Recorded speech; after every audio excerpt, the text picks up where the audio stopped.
મિત્રો, પૂજા કર્યા પછી પણ ઘરમાં આશીર્વાદ અને બરકત કેમ નથી આવતી?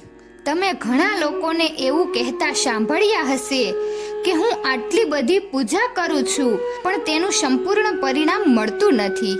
આ વિડીયોમાં અમે તેની પાછળનું કારણ જણાવીશું, તો વિડીયોના અંત સુધી ચોક્કસ જોડાયેલા રહો, કારણ કે અધૂરી જાણકારી કોઈ કામમાં આવતી નથી. જાણ્યા અજાણીએ કેટલાક લોકો પૂજા દરમિયાન ઘણી બધી ભૂલો કરી બેસે છે, જેના કારણે તેમને પૂજાનું પરિણામ મળતું નથી અને પૂજા અધૂરી રહી જાય છે. આવી સ્થિતિમાં જો તમે વિધિ અને નિયમો સાથે પૂજા કરો છો તો તેની પ્રતિકૂળ અસર થઈ શકે છે. ચાલો જાણીએ ઘર અને મંદિરમાં પૂજા કરવાની સાચી રીત કઈ છે. કોઈ પણ દેવી દેવતાની પૂજા કરતા પહેલા સ્નાન કરવામાં આવે છે. ત્યારબાદ ભગવાનની સામે આસન પર બેસવામાં આવે છે. પૂજા ક્યારેય ઊભા રહીને ન કરવી જોઈએ અને ખાલી જમીન પર બેસીને પૂજા કરવી જોઈએ નહીં. કેટલાક લોકો જમીન પર બેસીને પૂજા કરે છે, જે બિલકુલ ખોટું છે. તમે ભગવાનને આસન પર બેસાડીને પૂજા કરો છો, તેમજ તમારે પણ આસન પર બેસીને પૂજા કરવી જોઈએ. શાસ્ત્રોમાં ધાબળો અને કુશના આસનને પૂજા સાથે શુદ્ધ માનવામાં આવે છે. ધ્યાનમાં રાખો કે પૂજાનું સ્થળ થોડું ઊંચું હોવું જોઈએ.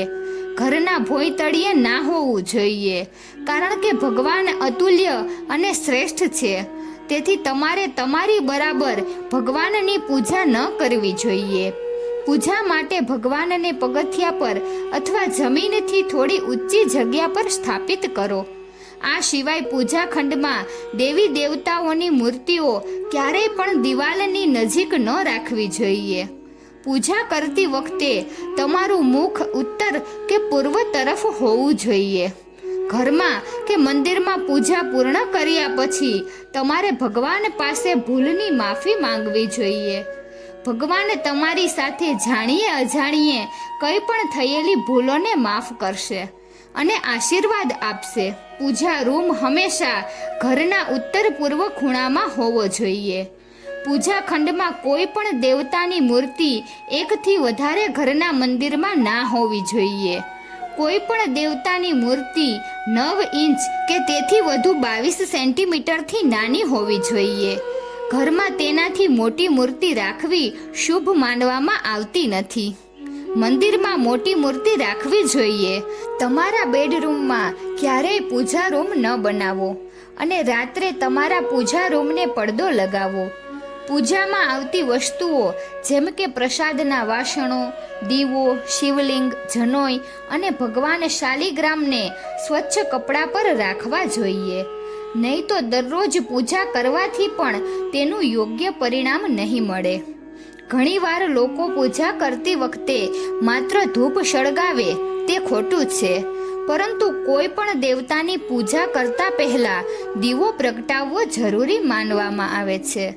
ભગવાન પ્રત્યેની આપણી ભક્તિ, આપણા દ્વારા આપવામાં આવતો પ્રસાદ, ધૂપ અને અન્ય કાર્યો જો તમે પૂજા કરતા પહેલા દીવો ન કરો તો તમારી પ્રાર્થના ક્યારેય ભગવાન સુધી પહોંચતી નથી. આજકાલ મોટા ભાગના ઘરોમાં પૂજામાં અગરબત્તીનો ઉપયોગ કરવામાં આવે છે, પરંતુ પૂજા કરતી વખતે અગરબત્તીનો ઉપયોગ ન કરવો જોઈએ, કારણ કે વાંસની લાકડીનો ઉપયોગ અગરબત્તી સળગાવવામાં થાય છે. શાસ્ત્રોમાં પૂજામાં વાંસનો ઉપયોગ પ્રતિબંધિત માનવામાં આવે છે. તેથી પૂજામાં હંમેશા દીવાનો ઉપયોગ કરો. તમે તેવી અગરબત્તી સળગાવી શકો છો જે વાંસના લાકડાથી ન બની હોય. તમારા મંદિરમાં ક્યારેય વસ્ત્ર વિના મૂર્તિઓ ન રાખો. દેવતાઓને સીવેલા કપડાં પહેરાવવા જોઈએ. તમે ઈચ્છો તો હંમેશા દેવી દેવતાની પસંદગી પ્રમાણે બજારમાંથી ખરીદી શકો છો. સૂર્ય, ગણેશ, દુર્ગા, શિવ અને વિષ્ણુને પંચદેવો કહેવામાં આવે છે. તેમની પૂજા તમામ કાર્યોમાં ફરજિયાત છે. દરરોજ પૂજા કરતી વખતે વ્યક્તિએ આ 5 દેવોનું ધ્યાન કરવું જોઈએ. દેવી લક્ષ્મીના આશીર્વાદ અને સમૃદ્ધિ પ્રાપ્ત થાય છે. તમે ગમે તે દેવતાની પૂજા કરતા હોવ, પરંતુ ભગવાન ગણેશની પૂજા હંમેશા પહેલા કરવામાં આવે છે. કોઈ પણ હવન કે શુભ કાર્યની શરૂઆતમાં ભગવાન ગણેશને વંદન કરીને પૂજા કરવામાં આવે છે. કહેવાય છે કે ભગવાન ગણેશની પૂજા કર્યા વિના તેના પરિણામોનો મહિમા નથી મળતો. એવું માનવામાં આવે છે કે માથું ઢાંક્યા વિના પૂજા કરવાથી તમને તેનું સંપૂર્ણ પરિણામ મળતું નથી. પૂજા દરમિયાન માથું ઢાંકવાથી ભગવાન પ્રત્યેનો આદર દેખાય છે. પૂજા દરમિયાન માથું ઢાંકવાના કારણોની સાથે સાથે શાસ્ત્રોમાં વૈજ્ઞાનિક કારણો પણ જણાવવામાં આવ્યા છે. એટલે જ સ્ત્રી હોય કે પુરુષ, પૂજા દરમિયાન માથું ઢાંકવું જ જોઈએ. ભગવાનને ક્યારેય પણ એક હાથે પ્રણામ ન કરવા જોઈએ. હંમેશા બંને હાથે સંપૂર્ણ પ્રણામ કરો. જ્યારે પણ તમે કોઈ મંદિરમાં પૂજા કરવા જાઓ ત્યારે તમારે મંદિરમાં મળતો પ્રસાદ થોડો પણ ખાવો જોઈએ. પછી ભલે તમે પ્રસાદનો થોડો ભાગ ઘરે લઈ જાઓ. જ્યારે પણ તમે મંદિરમાં જાઓ ત્યારે તમારે એકવાર ઘંટ વગાડવો જોઈએ. એવું માનવામાં આવે છે કે ઘંટ વગાડવાથી તમારો સંદેશ સીધો ભગવાન સુધી પહોંચે છે. ઘરમાં પૂજા કર્યા પછી શંખ અને ઘંટડી વગાડવી મહત્વનું માનવામાં આવે છે. તેનાથી સકારાત્મક ઉર્જા આવે છે. હંમેશા ધ્યાનમાં રાખવું જોઈએ કે વ્યક્તિએ ક્યારેય પણ દીવાથી દીવો ન પ્રગટાવવો જોઈએ. શાસ્ત્રો અનુસાર જે વ્યક્તિ દીવાથી દીવો પ્રગટાવે તે રોગી હોય છે. સ્નાન કરતા પહેલા ભગવાનને અર્પણ કરવાના ફૂલ તોડી લેવા જોઈએ. સ્નાન કર્યા પછી જો ફૂલ તોડી લેવામાં આવે તો તે ફૂલ પોતાને અર્પણ કર્યા હોય એવું માનવામાં આવે છે.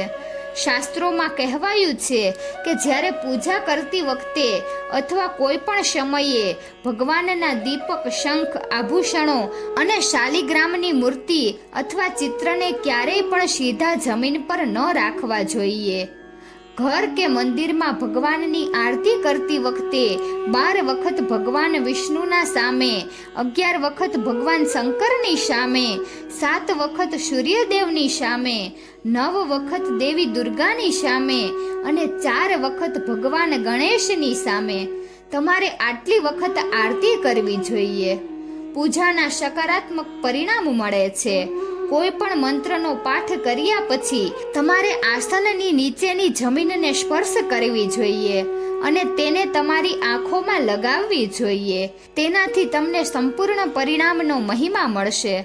જો તમે કોઈ વિશેષ હેતુ માટે પ્રાર્થના કરી રહ્યા છો, તમે કોઈના માટે કોઈ પણ પૂજા વિધિ કરો તો તમારે સંકલ્પ પૂરો કરવામાં વધુ સમય ન લેવો જોઈએ. જો દાન કરવાનું વિચાર્યું હોય તો તેને વહેલી તકે પૂર્ણ કરી લેવું જોઈએ. કોઈ પણ વ્યક્તિને દાન હંમેશા જમણા હાથે જ આપવું જોઈએ. એકાદશી, અમાવસ્યા, કૃષ્ણ ચતુર્દશી, પૂર્ણિમા વ્રત અને ભક્તિના દિવસોમાં વાળ અને દાઢી ન કાપવા જોઈએ. જે લોકોએ યજ્ઞોપવિત સંસ્કાર કર્યા હોય તેમને જનોઈ ધારણ કર્યા વિના પૂજા કે કોઈ પણ પ્રકારની વિધિ કરવી જોઈએ નહીં. કારણ કે જનોઈ ધારણ કર્યા વગર કરવામાં આવેલ કોઈ પણ ધાર્મિક કાર્ય નિષ્ફળ બની જાય છે. પૂજા કે અન્ય ધાર્મિક કાર્યોમાં ઉપયોગ માટે ગંગાજળ બધા હિન્દુ ઘરોમાં રાખવામાં આવે છે.